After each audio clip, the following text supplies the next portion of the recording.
Meron daw pong isang wallet na konektado mismo sa Trump Coin team ang naglipat ng mahigit $52 million na halaga ng Trump tokens papunta sa mga centralized exchanges. Ngayon ay bakit po ito malaking issue? Yan, malaking issue ito kasi ang ganitong galaw ay kadalasang sinyales ng sell-off. Ibig sabihin, posibleng ibinabagsak na ng team ang presyo ng token para ma-cash out ang kanilang kita. At kapag nangyari po yan, tiyak na madadamay ang mga small investors at kasama na po tayo dyan. Kaya ang tanong natin ngayon, may paparating na bang major na pagbagsak ang Trump coin? At ano po ang epekto nito para sa atin bilang mga Pinoy crypto traders at investors ni Trump? Yan, or ang Trump token. Kaya yan po ang siyang ating pag-uusapan sa video na ito. Pero bago po tayo magpatuloy ay pakibasa na lamang po muna ang disclaimer dito sa ibaba ng ating screen. Ngayon ay ano nga ba ang nangyari sa Trump coin? Ayon po sa report ng CoinGate, yan, dito po sa CoinGate, isang wallet na konektado raw sa team ng Trump coin ang nagpadala ng 3.5 million na Trump tokens papunta po sa mga exchanges. Ang halaga po ng transfer na ito ay nasa $52.66 million. Kaya ang laki. Ang Trump coin ay isang Solana-based token. Kaya gamit nito ay ang Solscan. Nakita po ang mga detalyado at saka sunod-sunod na transaction mula sa wallet na may address na ayan, nakikita natin dito. Yan, nag-uumpisa po sa CDW, mga capital letters, at yung kanyang last 3 character ay CFC. Yan, ayon po sa data, halos naubos po ang laman ng wallet matapos po ang transfer. Naiwan na lang ay 0.50 digits 3. Yan na Trump. At meron itong kaunting Sol or Solana token. Hindi ito ang unang beses na ginawa ito ng parehong wallet. Noong nakarang linggo lang, nagpadala rin po sila ng $20 million worth ng Trump tokens sa mga exchange noong April 29. Ngayon naman, $52 million. Dahil dito, lalong napatibay ang hinala ng mga crypto analysts at saka traders na mukhang may malaking sell-off na maaari pong mangyari. Ngayon ay bakit po ito problema para sa mga investors? Yan, yung pinakamalaking tanong talaga dito is bakit delikado kapag ang team mismo ng isang token ang nagbibenta ng milyong-milyong halaga nito sa public exchanges. Yan, simple lamang po ang kasagutan dyan. Kapag ang isang malaking holder, lalo na kung ito ay core team ng project, ay nagbibenta ng malakihang tokens, ito ay maaring magdulot po ng price crash. Ibig sabihin, pwedeng bumagsak po si Trump coin sa loob ng ilang oras o araw dahil nagkakaroon po ng oversupply o sobra-sobrang tokens sa market. Ang mga ganitong galaw ay tinatawag sa crypto, yan, dito po sa mundo ng crypto, na dumping, kung saan ay ibinubuhos ang maraming tokens sabay-sabay para kunin ang kita. Pero iniiwan ang ibang investors na may hawak ng tokens na bumaba na ang halaga. Ang problema pa dito, hindi ito unang beses.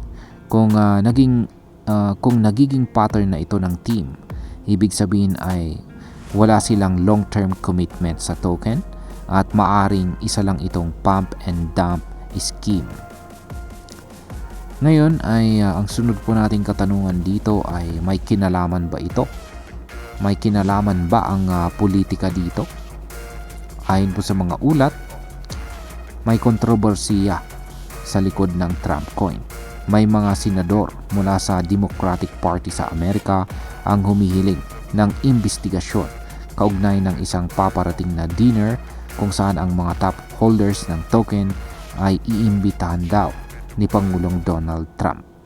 Marami ang nagdududa na ginagamit po ang token para sa political fund raising o kaya naman para sa personal profit ng ilang mga involved na tao. Dito sa mundo ng crypto, kapag ang isang token ay masyadong umaasa sa hype ng politika o celebrity status, madalas ay hindi ito sustainable. Kapag nawala ang hype, kasama ring nawawala ang presyo ng token. Ngayon ay alaman po natin ang galaw ngayon ng Trump coin. Yan, sa oras po na nailabas ang balita na ito, ang Trump coin ay nasa presyong $14.34 bawat token. May inaasahan pang pag-akyat nito sa $15.40 sa loob ng susunod na 24 oras ayon po sa ilang mga prediction models.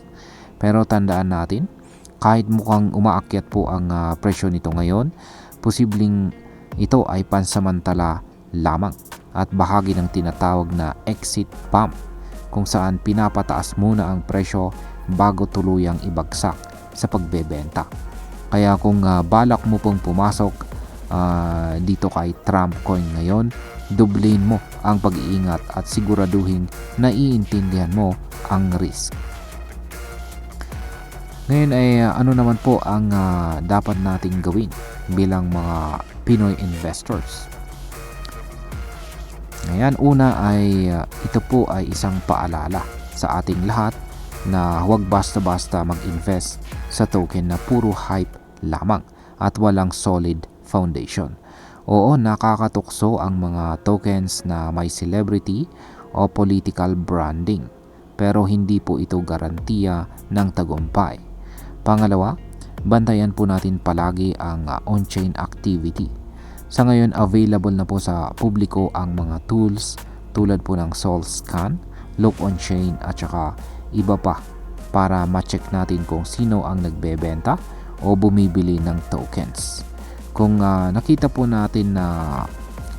natin mismo na ang nagbebenta, yan, at alam natin kung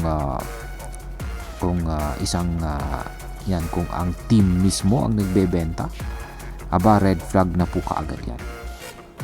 At pangatlo ay laging alamin po natin ang long-term potential ng isang token. May produkto ba sila? May roadmap ba? O hype lang ang puhunan? Kung wala